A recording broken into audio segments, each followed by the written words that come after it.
G'day guys, on today's video we're going to be showing you how to do a full swivel hub rebuild on this 80 Series Landcruiser.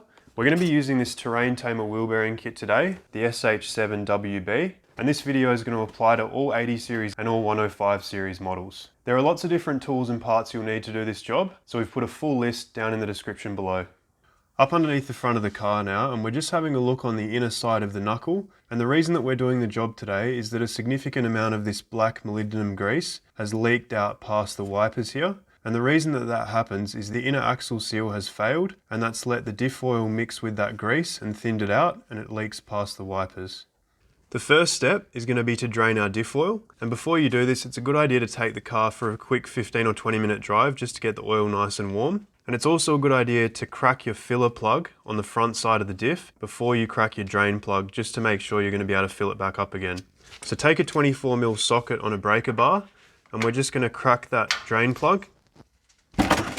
You're going to need a oil drain pan with a minimum capacity of 3 litres, and then we're just going to loosen that drain plug and remove it by hand.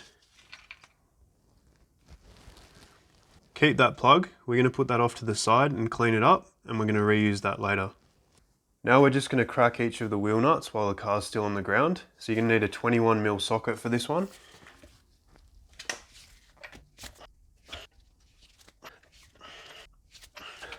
Next, we're going to jack up this side of the car by placing the jack underneath the axle housing.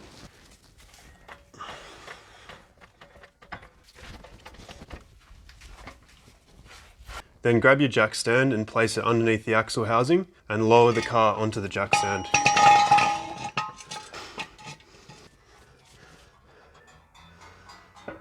Now we can take a 21mm spanner and just whip those 6 nuts off.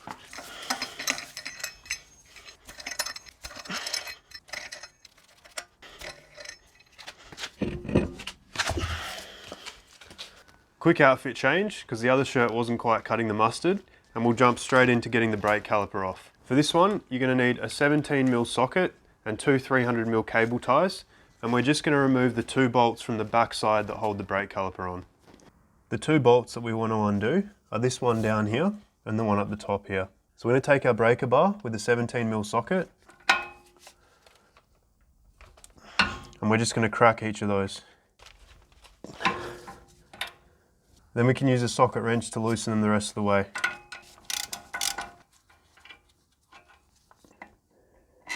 Now you want to place those 2 bolts off to the side, because we're going to clean them up and put them back in later. Pull the brake caliper off of the disc. We're just going to flip that caliper upside down, just making sure not to hang it off the brake line. You just want to poke your cable tie through the coil and then through the bolt hole that we removed the bolt from earlier.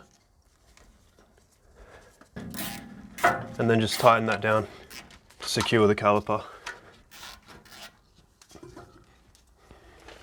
Now we're ready to start disassembling the hub. We've just laid some newspaper out on the ground just to protect it from any greases and oils dropping down. First up, we're just going to remove the dust cap here. Take a flathead screwdriver and a hammer, and we're just going to gently tap on it to separate it from the flange. Put that aside, we're going to clean that up and use it again later. Next, we need to remove the circlip at the end of the axle. So take a set of circlip pliers, place it in the gap in the clip, and just pull it off the front like that. And again, put that off to the side because we're going to clean it up. Grab a 12mm socket on a socket wrench, and we're just going to loosen and remove each of these 6 nuts that hold the hub on.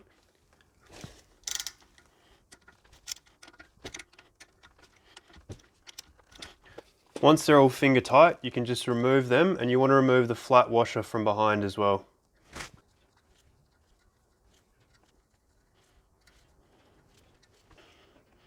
And now we're ready to get started on trying to remove the cone washers that sit in the hub. Now before we got started, we've just given these a quick spray with some WD-40 just to let them sit and loosen up a little bit. For this step, you need a brass hammer, and it's important that it's brass so you don't damage the threads on these studs. So you want to place your brass hammer onto the end of the stud and hit that with a regular hammer.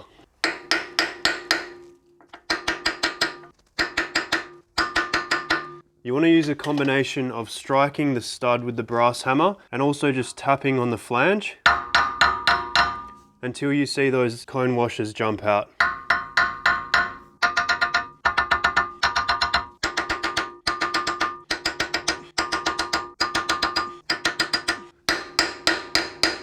And there we go, there's one that's just popped out. There's another.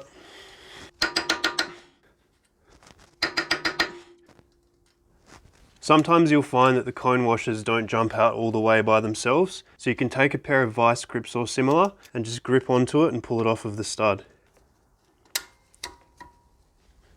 There we go. Once you've removed the last of those cone washers, you want to take all of your nuts, washers and cone washers and put them in the pile to be cleaned. Now we're ready to just remove the hub. So you might find that you need to give it a couple of gentle taps with the brass hammer to free it up.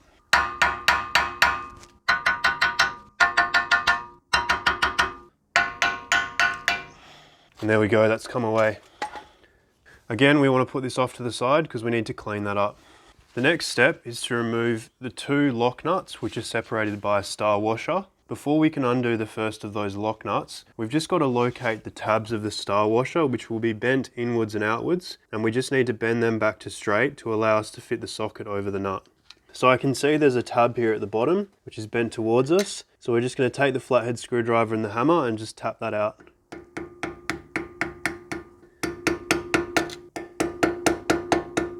And then I've got another one down here.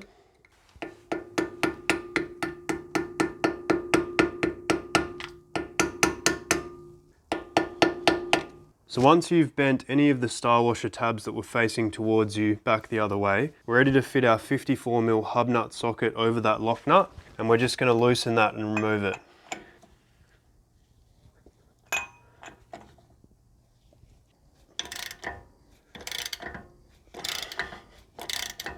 And once it's all the way loose, you can just remove it by hand. Then you can grab your star washer, and you may have to get behind it with a flathead screwdriver and just wedge it forward. Now you can get rid of that one because the kit will normally come with a new one of those. Then we can loosen our second 54mm nut. And once it's finger tight, just thread it off by hand. Now some kits will come with a new one of these, in this case it does, but if you're not sure, keep those two and clean them up because you may need to reinstate them. Alright, we're ready to remove our brake disc assembly now and pull it off of the spindle. When you do that, you want to hold one hand on each side with your thumb in the middle, and that's just to stop that outer wheel bearing from falling out when you pull it towards you.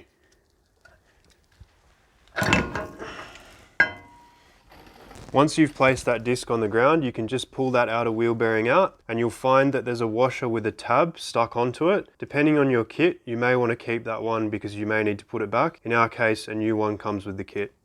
Next up, we're going to take some brake and parts cleaner and some paper towel, and we're just going to clean up all the grease off of the spindle.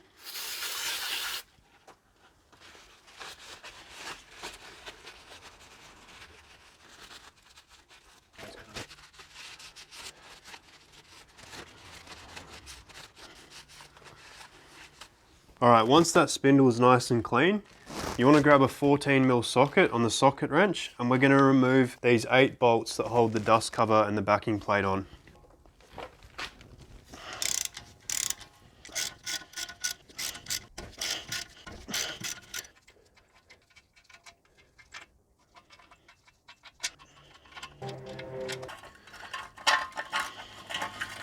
Now you want to keep those 8 bolts with the spring washers and the dust cover that was sitting at the back.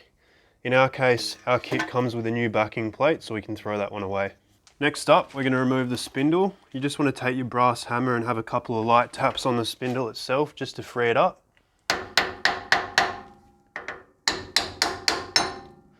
And it should just pop off like that. And we want to place that one off to the side because we're going to need to clean all the grease off of the inside. Now we take a 12mm socket on an extension, and we're just going to loosen the ABS sensor bolt on top of the housing.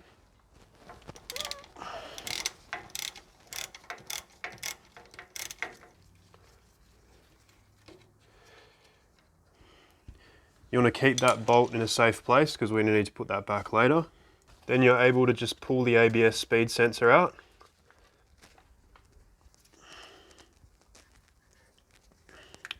And you want to just clean that one up with some paper towel just to get any grease or metal off of the sensor.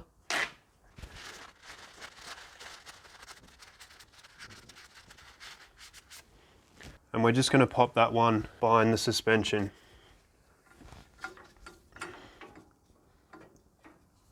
Now we're ready to pull the CV and axle out, and it's going to come out as one piece that's fairly long, so you need to have some space in front of the knuckle. We've just laid out some more newspaper on the ground just to allow us to catch any drips.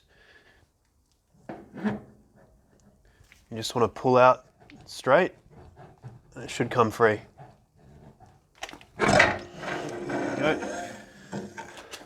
And we're just going to lay that on some newspaper because we're going to need to clean that up.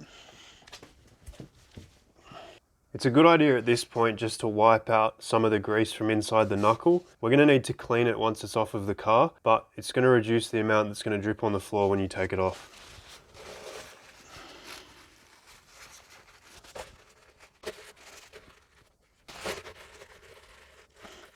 Next up, we're going to remove the 6 10mm bolts that hold the wipers on from the back side. So take a small 10mm socket, and we're just going to loosen each of those bolts that are equally spaced around the back of the knuckle.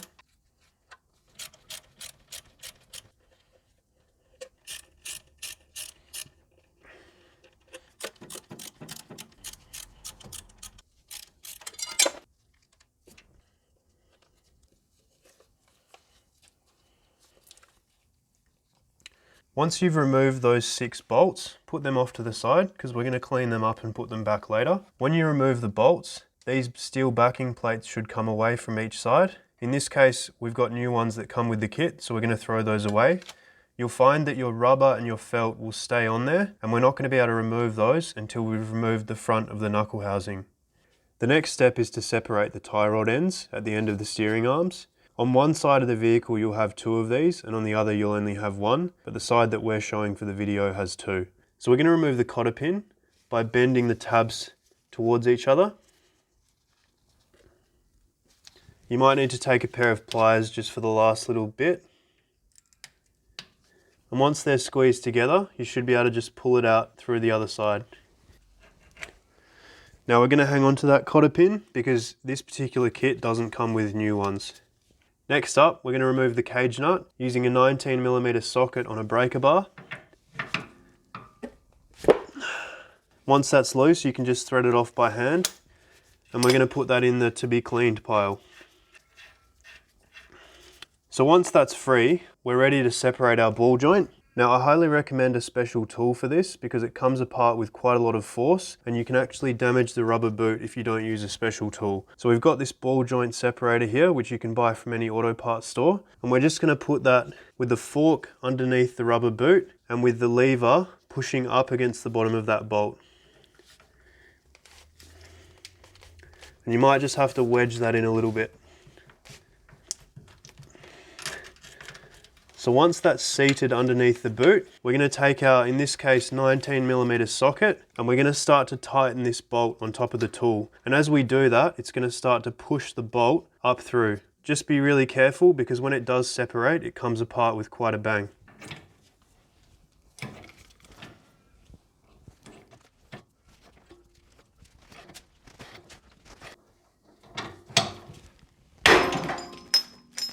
And there we go.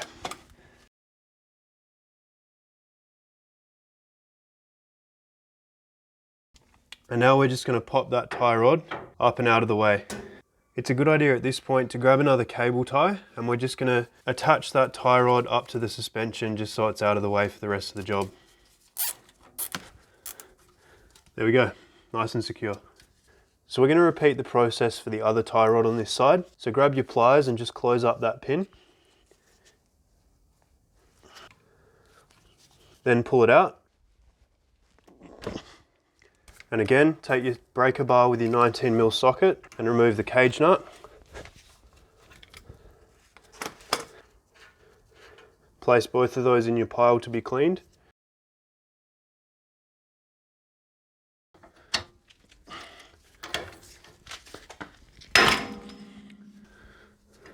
And again, you just want to rest that tie rod off to the side out of the way.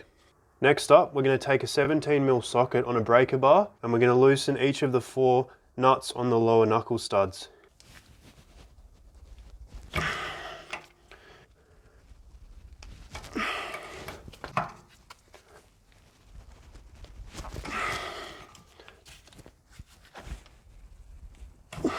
Once you've got them all loose, you can just remove them by hand.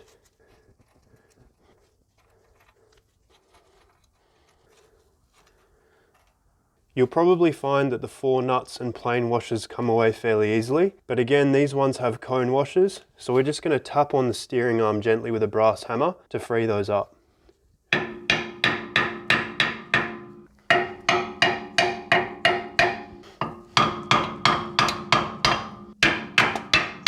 There we go, one just jumped out.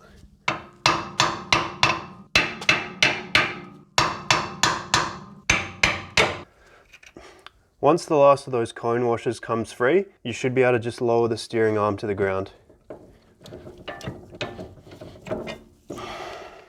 Make sure you keep all of those cone washers, plain washers and nuts, because we're going to need them again later. So now we're ready to remove the knuckle housing. So you want to reach with a couple of fingers up through the bottom and just push that lower knuckle bearing up. And as you do that, you want to rock the housing forward and that bearing will fall out the bottom. Then you can lift the housing up and over and it will come off. So we're going to put that in the pile of parts to be cleaned. You'll notice when you do that, that the upper bearing will stay in the housing, and we're going to remove that after we've cleaned it up. Now we can remove the metal ring from behind the knuckle, which has a split in it that allows it to come apart. And then you remove your rubber and your felt from behind there as well. And we can throw all of that away because the kit comes with new parts. Now we've got access to the inner axle seal inside here, and this is the culprit as to why we get that molybdenum grease thinning out and leaking past your wipers. The axle rides in this seal and separates your diff oil from the grease, and when it starts to go, your oil mixes with your grease and thins it out. So you just want to grab a seal puller tool like this one, and we're just going to gently wedge from the inside and pull that seal forward.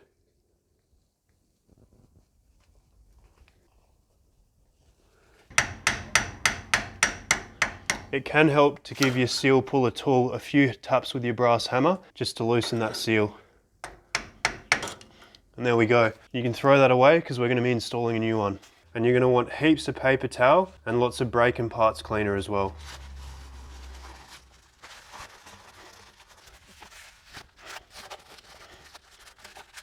Once you've got most of the excess grease off with your paper towel, you can spray some brake and parts cleaner, and we're just going to really give it a final clean on the inside and the outside of that knuckle.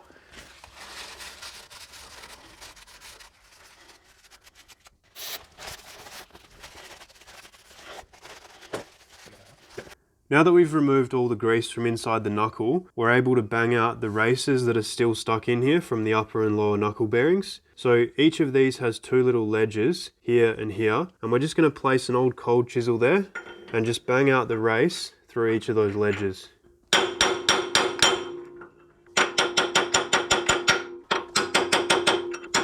So make sure you alternate between the 2 sides as you do this, because we're trying to push that race out nice and evenly.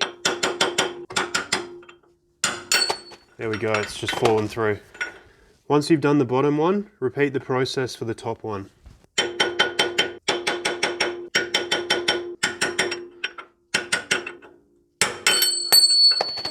So once those old races are out, you can just take some more paper towel and some parts cleaner and just do a quick final clean on those, ready to receive the new races.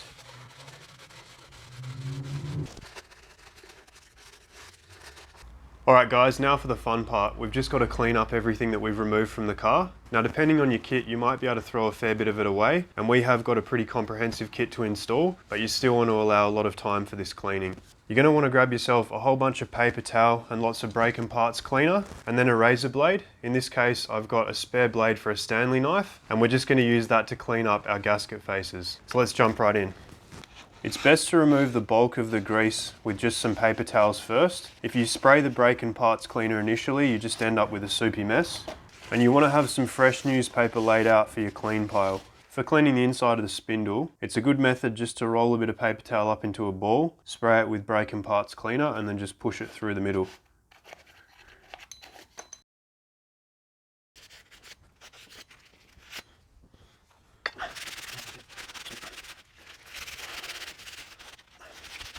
You might find that you have sand stuck on around the lower steering arm. A good little tip is to grab an old toothbrush and you can just scrub around the areas where the bolt holes are.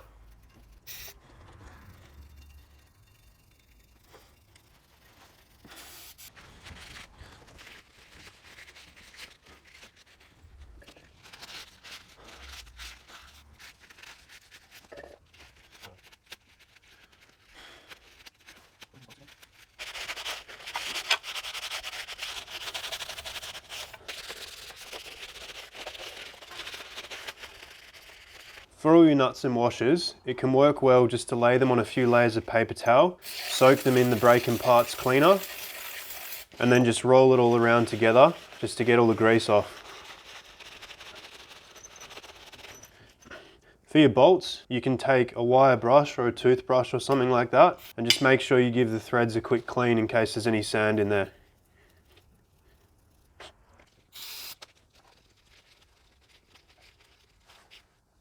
Once you've cleaned up all your bolts, nuts and washers, it can be a good idea to put them into labelled Ziploc bags just so you can keep track of where everything came from.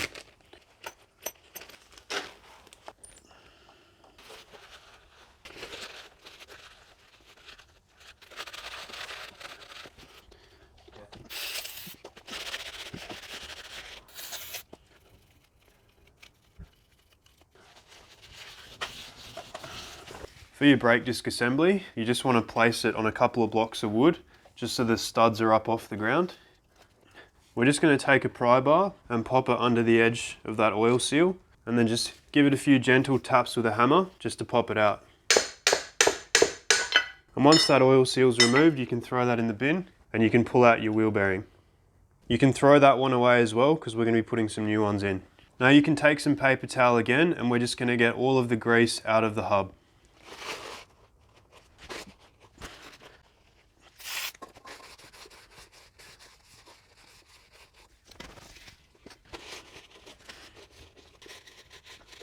Now that we've cleaned all the old grease and oil off everything, we're ready to start cleaning up our flange surfaces. So I've taken the drive flange here, and I'm going to take my razor blade, and we're just going to carefully run that along the mating surface, just to remove all of that old gasket material. So you want to hold it at quite a shallow angle, just to make sure that you don't damage that surface. And you just want to slowly move around the edge of that face as you go, just picking up all of the old gasket.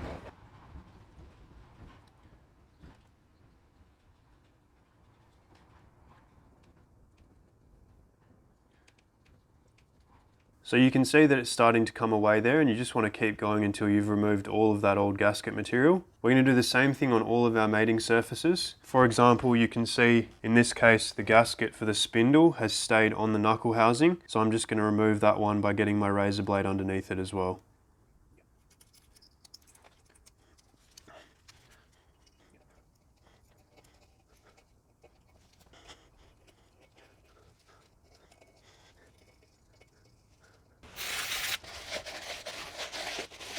You just want to do the same thing on the disc rotor assembly, just running your razor blade around each of those studs, just cleaning up all the old gasket material.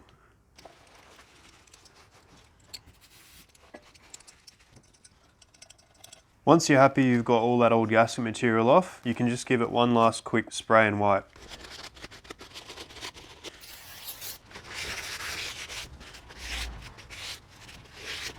Alright, we're going to clean up the CV and axle now. So again, you just want to wipe off the majority of the grease with your paper towel first.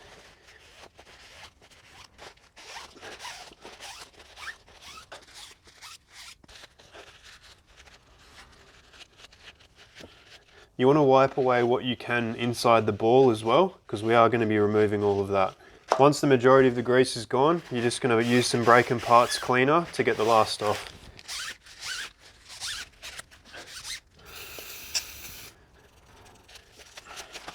So what we're going to do is clean all of the old grease out from inside the universal joint, and you're going to need a lot of brake and parts cleaner for this one. You just want to basically keep pumping it in there and thinning out that grease until you can get it to all drip or wipe out.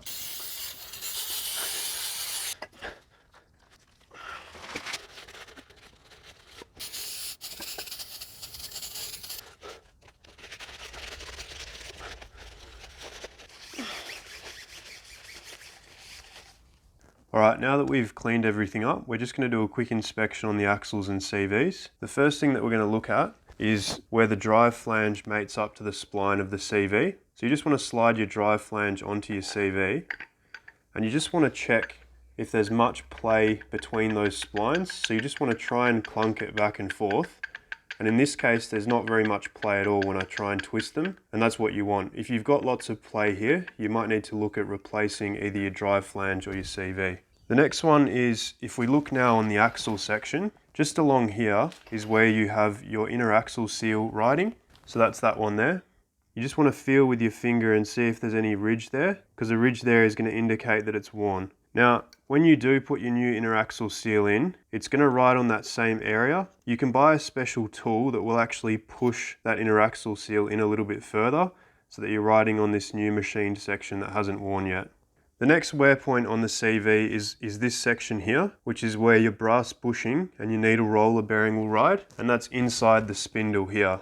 The end of your brass bushing will actually ride against this end of the CV here, and inside your brass bushing, this inside surface along here will ride on the machined surface here. So you just want to inspect the inside of the brass bushing and the end of it, just to check whether you've got any scoring marks or any wear. And again, you just want to feel this machined surface here with your finger and see if there's any scoring or any ridge marks that could indicate wear. If you're not sure, you can take your whole CV and axle assembly as well as your drive flange and your spindle over to your local mechanic and they can inspect it for you. If you do need to replace the CV, the way that you separate it from the axle is you place a tube inside a vise vertically, and you can just place the axle down through the tube and smack it into the end of the pipe and the axle will pop out of the CV. In this case, we're happy with the condition of the CV, axle and drive flange, so we're going to put them all back in the vehicle. Time to put it all back together now, and first up we're going to install our new inner axle seal. You want to first make sure that you've cleaned that area up really nicely, and we're just going to slot that in there. And we're going to use a special bearing and seal driver tool. In this case I'm going to oversize it, and as we hit it in, we'll know to stop once that surface is flush.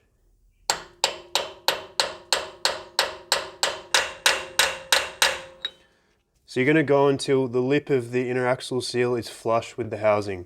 If you found that you had significant wear on your axle where the seal rides and you want to push it in a little bit further, you can buy a special tool to do that, or you can use a slightly smaller driver from the same kit, which is a little bit smaller than the seal itself, and you can use that just to tap in the seal a couple of extra millimeters.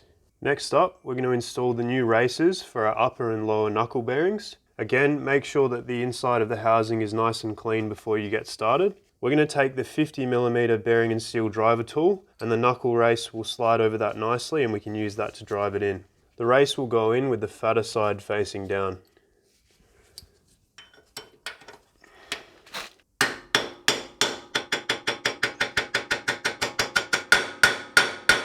Once the race is fully seated, you'll hear the sound will change to a high-pitched clanging. Same process again for the lower knuckle bearing race. Next up, we're going to install our new wipers loosely over the knuckle ball. The felts go first, and it's a tight fit, so you want to just slowly work it around the edge. Next up is your rubbers, and these will have a ridge on it. You want to have the ridge facing inwards towards the diff. And lastly, you have your metal split ring. Now you want to just fold this out just to allow it to get over the ball.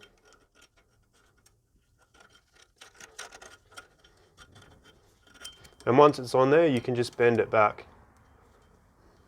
We're going to have the split in that middle ring up at the top, and that's going to recess into the back of the knuckle housing. Looking at the knuckle housing now, you'll recall that the bottom bearing fell out when we removed this housing, but the top one's still here. So we're just going to take a flathead screwdriver and we're just going to wedge it behind that bearing and just pop it forward, and that should come away fairly easily. You can throw that one away, and you just want to clean up around where that new bearing will ride. Now it's time to pack the new knuckle bearings, and we're going to be using a molybdenum grease, which is the same as what we're going to pack in the axles and CVs. So you want to start by just taking some on your hand with a nice clean glove, and taking the wider side or the bottom of the bearing, we're just going to start with a rolling motion, pushing that grease up through the rollers.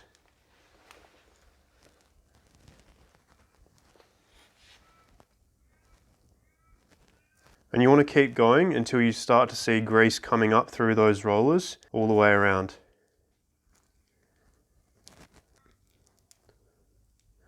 So just keep slowly rotating the bearing as you go to push grease up through the new rollers.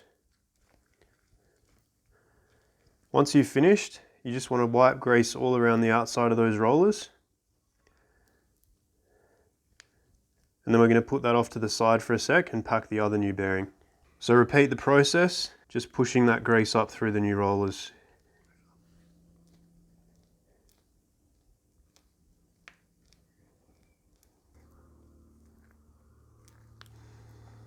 And again, once you're done, just wipe the excess grease around those rollers. Starting with the upper knuckle bearing, we're just going to slide that up and into the housing before we put the housing back on the car. Now in one motion, you want to just hold that upper bearing with one hand and lift the housing up and over the ball. And as you do that, you want to drop that bearing down into the race. Then you take your lower bearing, tilt the knuckle housing forward, and you'll be able to pop that up from underneath. And you're putting the smaller end in first. And there we go. Now both those bearings are on.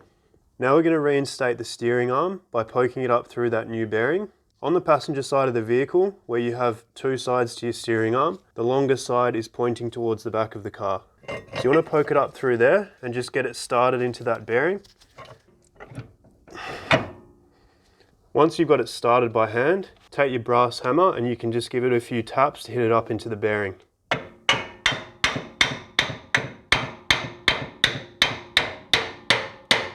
Then we're going to take our cone washers and nuts, and we're going to install them onto the bottom of that steering arm. Once you've got them all on loosely, you can take your 17mm socket on a socket wrench, slowly tighten those to push the steering arm up.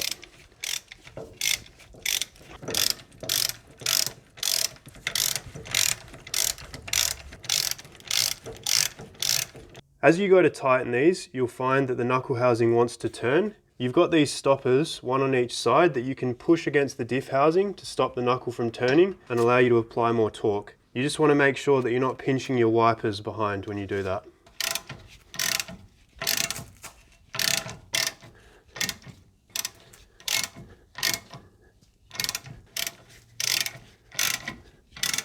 Once you've tightened all of those up so that they're seated against the steering arm, we're ready to torque those nuts up. And the figure you're looking for is 71 foot-pounds, which is 96 Newton meters.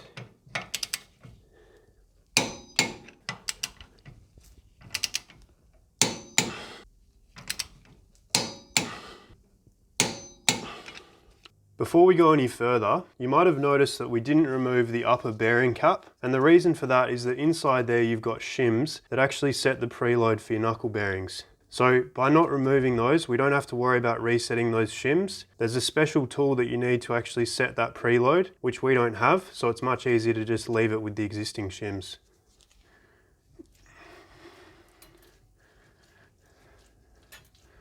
Looking from the back side of the knuckle now, we're going to install our wipers, and we're going to hold those in place using the new wiper retaining brackets that came in our kit, and these just overlap each other at the center.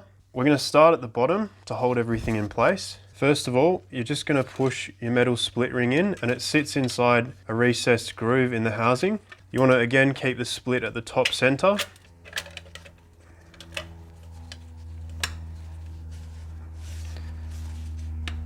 Your wiper retaining brackets have a lip around the outside. You want to have that lip facing towards the back of the housing, and you want to line up the notches in that bracket with the notches in the felt as well.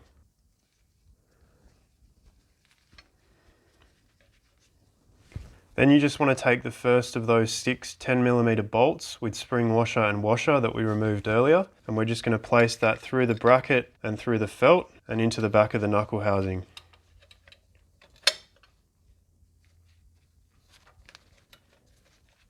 You can just do that up by hand just to make sure it holds that bracket in place.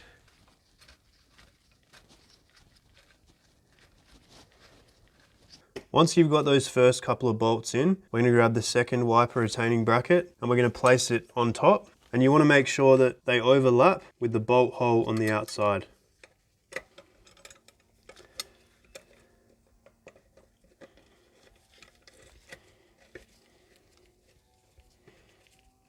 And just keep following that around, installing your 10mm bolts and just making sure you're always going through the hole in the felt as well.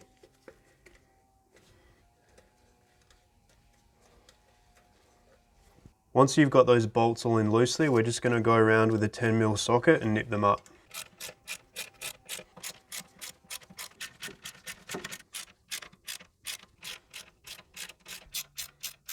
So you just want to keep moving around, slowly snugging those down and squashing the felts. There is a torque spec for these bolts, but it's only about 4 foot-pounds or 5.5 Newton meters. So we're just going to do them up nice and tight with the 10mm socket. With a pair of nice clean gloves, we're just going to pack some new grease into the CV joints. And again, it's the black molybdenum grease. So you just want to take a bunch on your hand and just start to pack it inside the joint.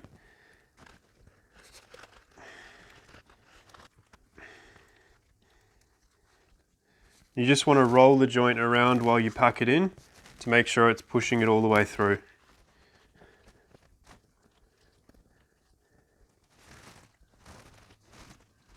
You want to try and avoid getting it above this point if you can, because from here upwards is going to be inside the diff housing and that's going to be in the oil section.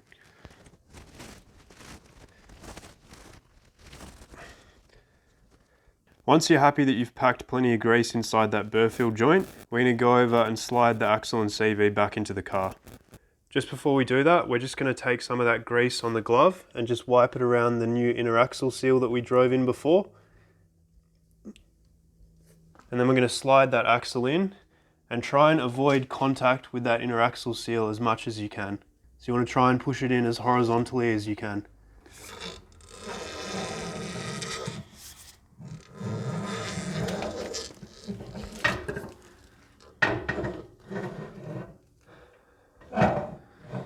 Once you're most of the way in, you'll notice that the CVs have flats on them. You want to line up the flats with the top and the bottom of the knuckle housing, because the CV won't go in any other way.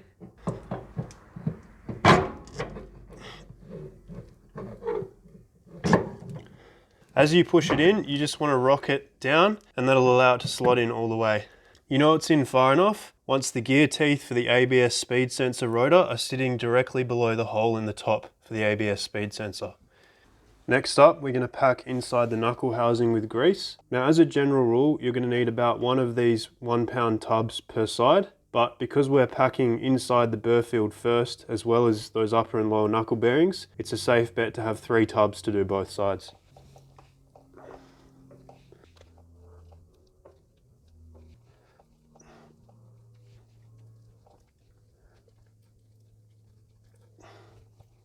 And you just want to move that CV around as you do it.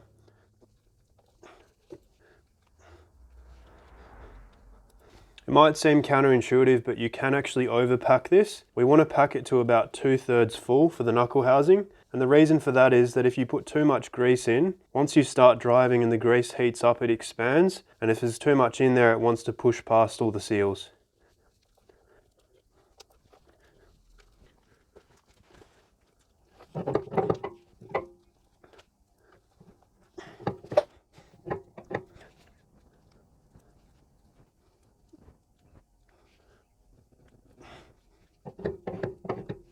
Next up, we're going to reinstate the ABS speed sensor. Before you do that, you just want to make sure it's really clean, because if there's any contaminants on there, it'll affect the reading of the magnet.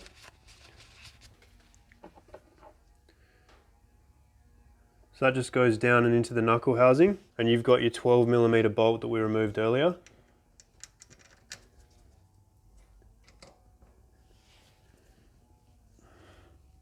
And you sometimes just have to rock that left and right for it to go all the way down.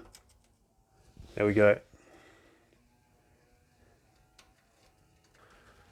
And again, we're just going to snug that down with a 12mm socket on the socket wrench.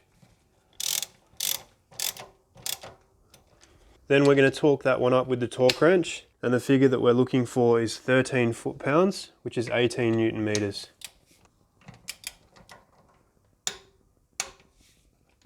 Now we can take some paper towel and just clean up that flange surface.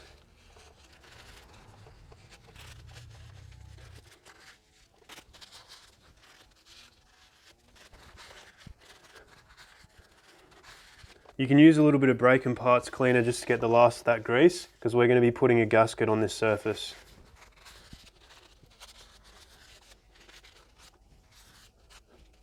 Before we put the spindle back on the car, we're going to show you how to replace the brass bushing that the CV rides on. On the older model 80 series, you just have a solid brass bush like this one, Whereas on the newer Model 80s and also the 105 series, they come with a needle roller bearing and a half-length brass bush to replace that. So we're going to be doing that upgrade today. First of all, you just want to take a couple of blocks of wood to protect your spindle, and then you want to take a drift. In this case, it's just a length of 6mm or about 1/4 inch round bar, and we're just going to use that to knock the brass bush out of the spindle.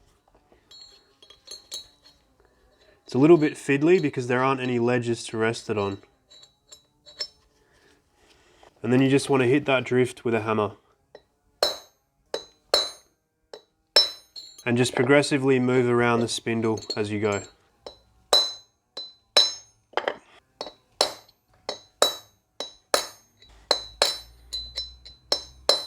Once we've loosened it up a bit with the drift, we're going to take a socket that's large enough to fit inside the spindle, but slightly smaller than the bushing. In this case, I'm using a 24mm impact socket, but you can also use a 25mm or 1 inch regular socket. I'm just putting that on the end of a breaker bar. And then we're going to hit that with a hammer.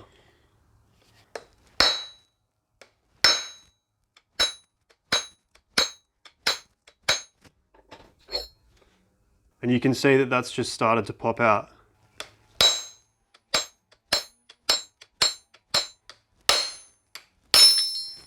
And there we go, the bushing's fallen through. And you can throw that one away. Then we just want to wipe out that section where the bush was.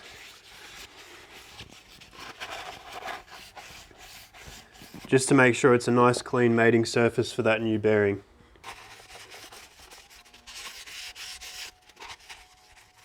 Once that's nice and clean, we're going to grab our new needle roller bearing and just pop that into the spindle. And again, we're going to use our bearing and seal driver kit. I'm going to start off with an oversized driver, in this case it's a 50mm, just to get the bearing in until it's flush with the end of the spindle. You want to start off nice and slow until you're sure that it's setting in evenly.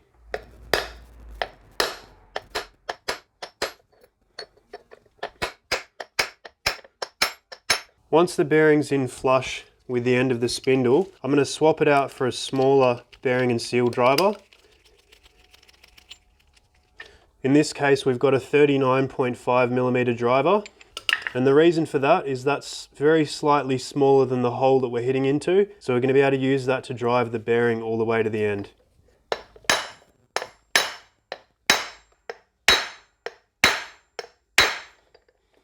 Once that's home, we can install our new half-length brass bushing.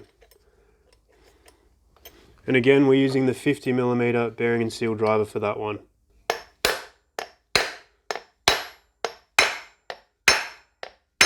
And there we go, just check to make sure that that's flush the whole way around, which it is. Now we don't need to pre-grease this particular bearing because when we slide it on, it's going to be sitting in the area where we've just packed with molybdenum grease, so there'll be heaps of grease in there.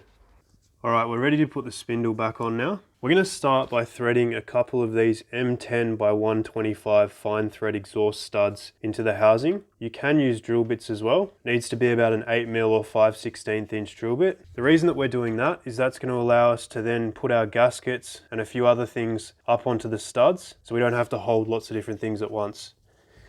We're going to start with the first of our new gaskets, and we've coated this with some Permatex aviation gasket, which is a liquid gasket that doesn't set hard, and that's just going to help us to get the gasket off in future.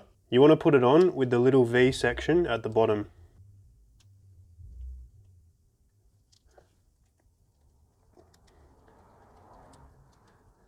Next up is the spindle, and again, the little channel here is going to go at the bottom.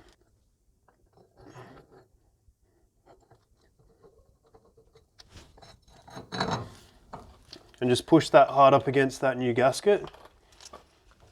This particular kit doesn't come with a new gasket for the surface between the spindle and the dust cover backing plate, so we're just going to put some of that Permatex liquid gasket onto this surface.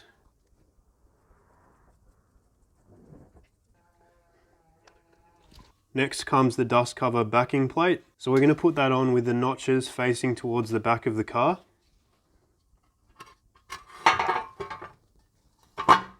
Then the new round gasket, and again the little V is going at the very bottom.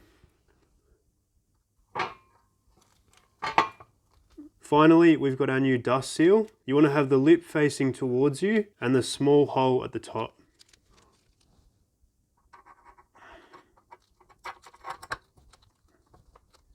Then we're going to install our 8 14mm bolts with spring washers that we cleaned up earlier.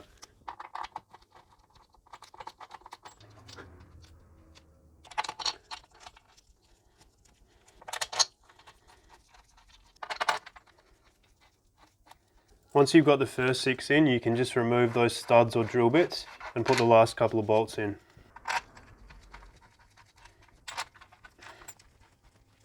Then we're going to take our 14mm socket on the socket wrench and slowly move around in a crisscross pattern, snugging them down.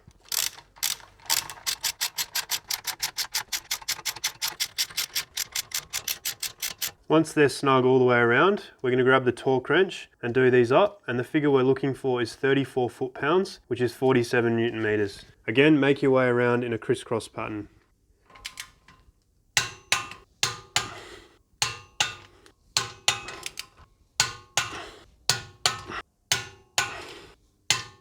Now that those are nice and tight, we're ready to put our tie rod ends back in.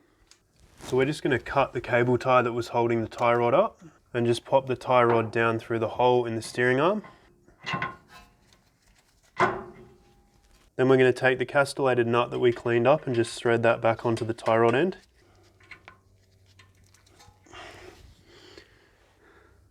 If the tie rod's not seated all the way down, it'll allow it to just spin while you're trying to tighten it. So you can just give the top of the tie rod a couple of taps with a hammer to get it all the way down.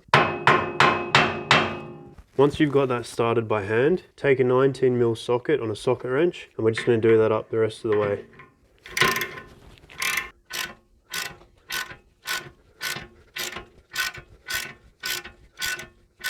Once that's up all the way, we're going to take that same 19mm socket on a torque wrench, and we're going to do this one up to 67 foot-pounds, which is 91 Newton meters. Then you want to take your split pin, and you just want to line it up with the hole in the stud that best matches one of the gaps in the nut.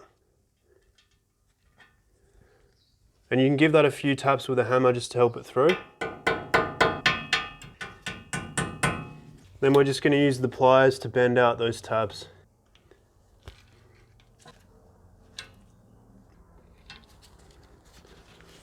Then we're ready to move on and do the same thing for the other tie rod end.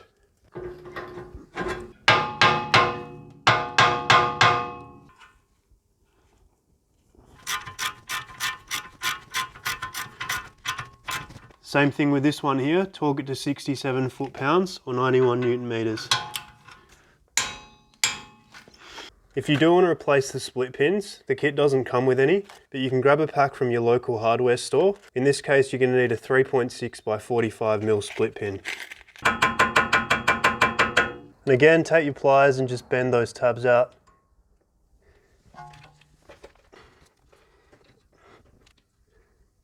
And that's it for the tie rod ends.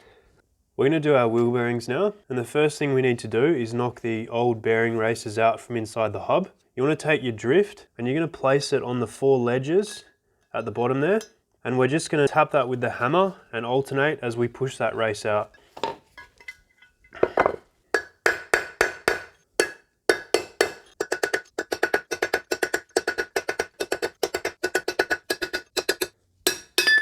And there we go, that race has fallen through. Then you want to flip the hub over and do the same thing on the other side. Now the reason we use the blocks of wood is just so that we're not resting on the studs. So again, we're going to use the 4 ledges down in there to knock that bearing race out.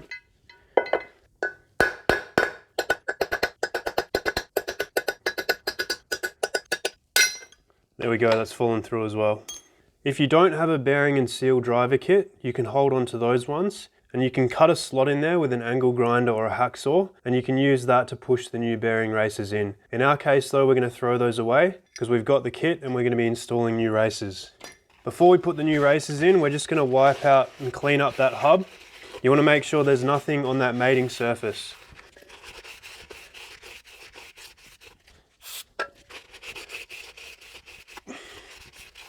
So starting with the new inner wheel bearing race, we're going to use our bearing and steel driver tool with the 81mm attachment, and we're going to drive that in with the fatter side going in first. Now you want to start off slowly with the hammer and just make sure that you're getting it in nice and level. Once you're happy that it's going in nice and level, you can start to hit it a bit harder.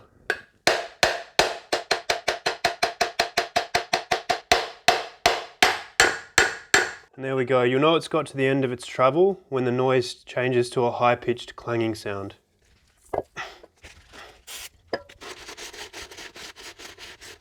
Then we repeat the process for the outer wheel bearing, this time with a 72mm driver.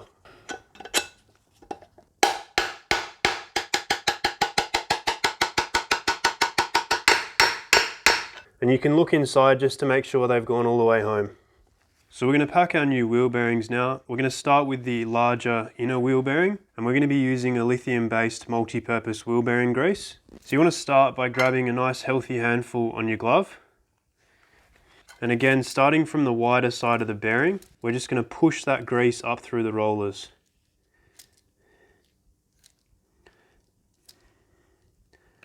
And we're going to slowly rotate around the bearing as we go, just to make sure we fully grease every roller. So you can see there that it's just started to come up between those rollers, and that's what we want.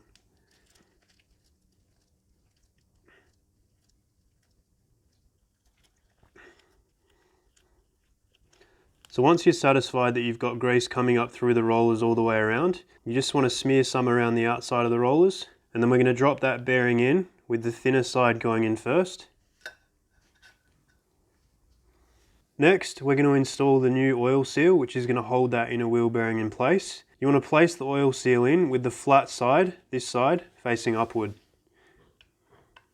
And we're going to tap that one in using the larger 81mm bearing and seal driver and a hammer. You just want to tap it until it's in flush with the hub.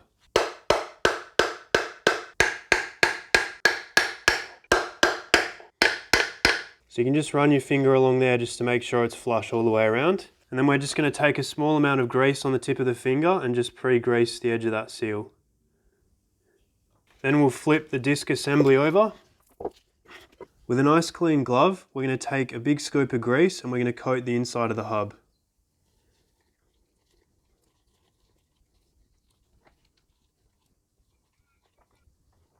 Then we're going to take our outer wheel bearing, and again, starting from the wider bottom side, we're going to push grease up through all those rollers. You should find that one tub of this red lithium grease is enough to do wheel bearings on the front at both sides.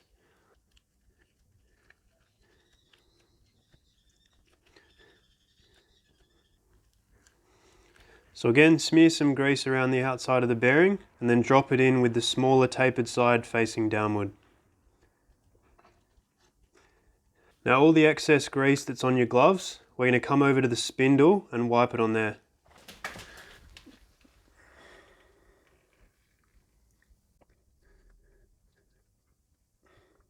Just before we put the disc back on the car, it's a good opportunity to clean the back side of the disc with some brake and parts cleaner, because it's going to be really difficult to get to once it's on the car. So you want to grab the disc with your thumbs holding that outer wheel bearing in place and pick it up, and we're going to walk over to the spindle and then push that on.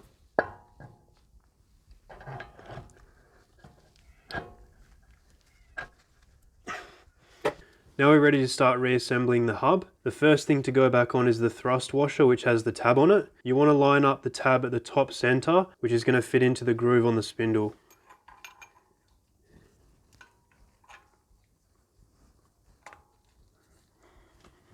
Then we're going to take the first of our two 54mm lock nuts and we're going to thread that on by hand.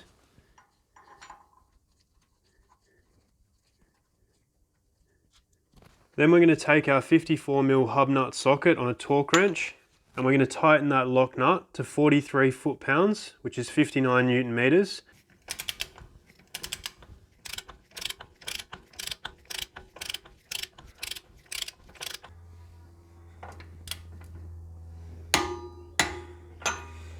Once you've torqued that first nut up, you want to place a hand on either side of the hub and just rotate it back and forth 3 or 4 times, just to make sure that that bearing's seated correctly. You also just want to make sure there's no play inwards and outwards. and that the disc moves freely. Then we're going to back that nut off until it's finger tight.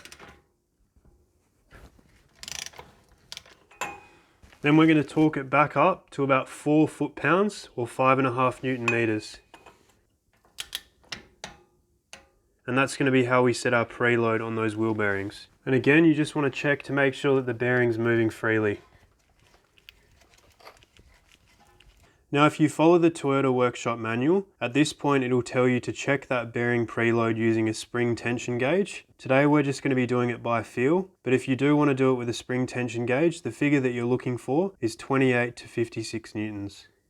Next, we're going to install the star washer, and again it has a tab which needs to line up at the top center, followed by the second 54mm lock nut. Then we're going to torque this lock nut up to 47 foot-pounds, which is 64 Newton meters. Now that those two lock nuts are torqued up, the next step is just to bend two of the tabs on that star washer, one forward and one backward, just to make sure those nuts can't move. So you want to look around the edge and you want to find one that best lines up with a flat on the inner lock nut and one that best lines up with one on the outer lock nut. And then you can just use your screwdriver and a hammer to knock them into place.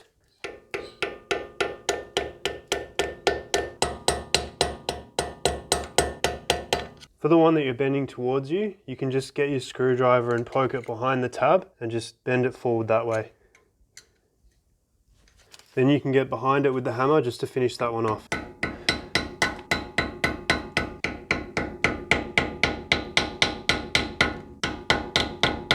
Once you've bent those two lock washer tabs, we're just going to clean up the mating flange before we put the dry flange back on.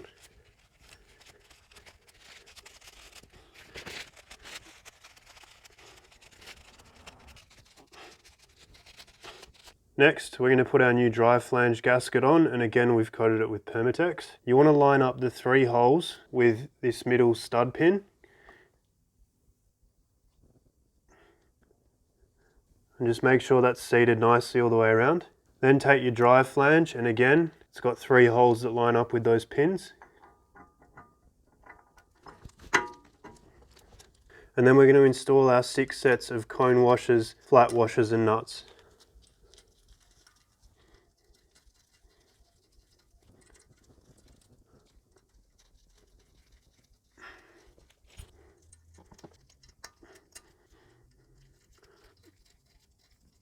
Once they're all on finger tight, you can snug them down using a 12mm socket on a socket wrench, again in a crisscross pattern.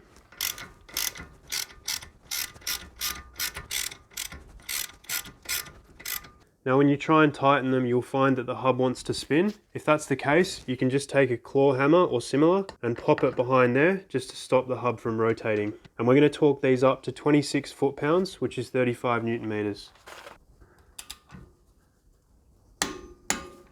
Again, moving in a crisscross pattern as you do this.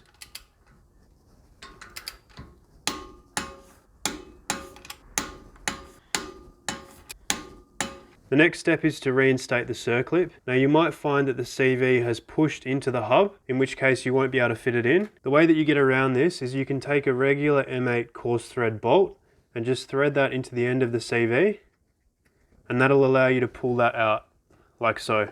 Then you want to take your circlip pliers just to split that circlip apart and just slot it over the end of that CV. And there we go, that's clipped in place. And the last thing is just to reinstate your grease cap. So you can pop that on by hand and then give it a few taps with a rubber mallet or a brass hammer. Before we put the brake caliper back on, we're just going to have one last clean of that disc to make sure we get any grease or grime off of there. You want to make sure you're using brake and parts clean for this one. And then you want to just get what you can of the backside as well. Next, we're going to take some cutters and just cut the cable ties that were holding the caliper. Then just slide the caliper over the disc. Looking from the back side of the caliper now, we're going to reinstate the two 17mm bolts that we removed earlier with the flat washers. And you just want to put them in finger tight first.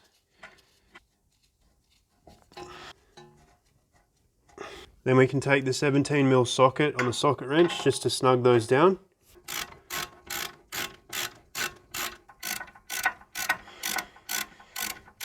Once they're both snug, we're going to take the 17mm socket on a torque wrench and we're going to do both of these bolts up to 90 foot-pounds, which is 123 Newton meters.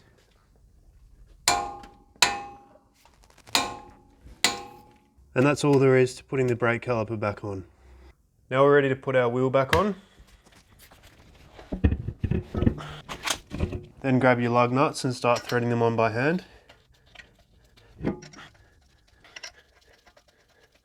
Then we're going to take a 21mm wheel nut spanner and we're just going to nip those up. We'll do the final tighten once it's back on the ground.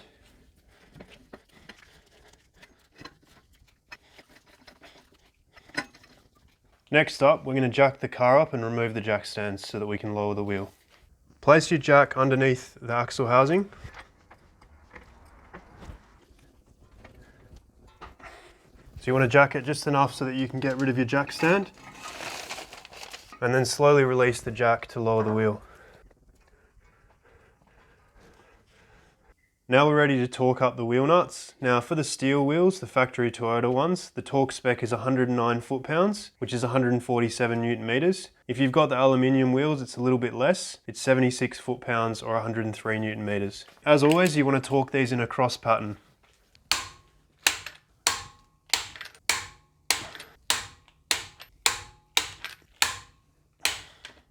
Now at this point we've finished the whole job on one side of the car, so you just want to repeat basically exactly what we just did, but on the other side. There are only a few small differences, like the tie rod ends, we had two on this side but there'll only be one on the other side. But the last step is just to fill our diff with new oil. Up underneath the car at the front diff now, we're going to reinstate the drain plug first, which is the long one with the magnet on the end. So you just want to clean that up with some paper towel and some brake and parts cleaner. We're going to take a new crush gasket. Make sure you remove the old one if it was stuck onto the diff housing. And you just want to thread that in by hand first. Then we're going to tighten that one up using a 24mm socket on the torque wrench. And the figure you're going for here is 36 foot-pounds, which is 49 Newton meters. So that's just crushing that crush gasket down now. And there we go.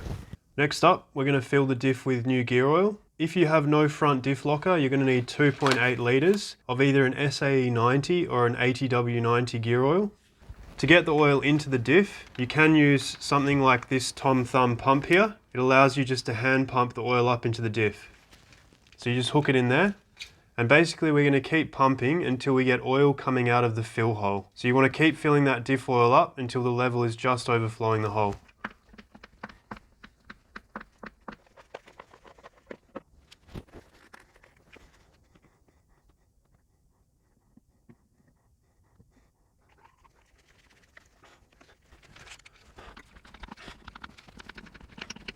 Before you get started on putting the third bottle in, you want to have your filler plug with the new gasket ready, because as soon as that starts leaking out, you want to be ready to put it in.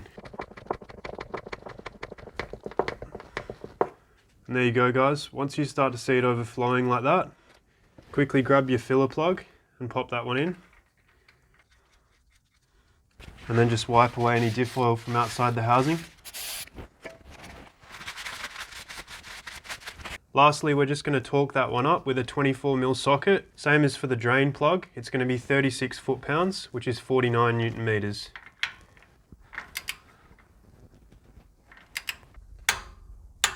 And that's done. So that's it guys, that's how you do a full swivel hub rebuild on your 80 or 105 Series Landcruiser. We really appreciate you watching and we hope you learned something today. If there's anything you would have done differently or something you'd like to see next time, please let us know in the comments down below. Otherwise, we'll see you in the next video.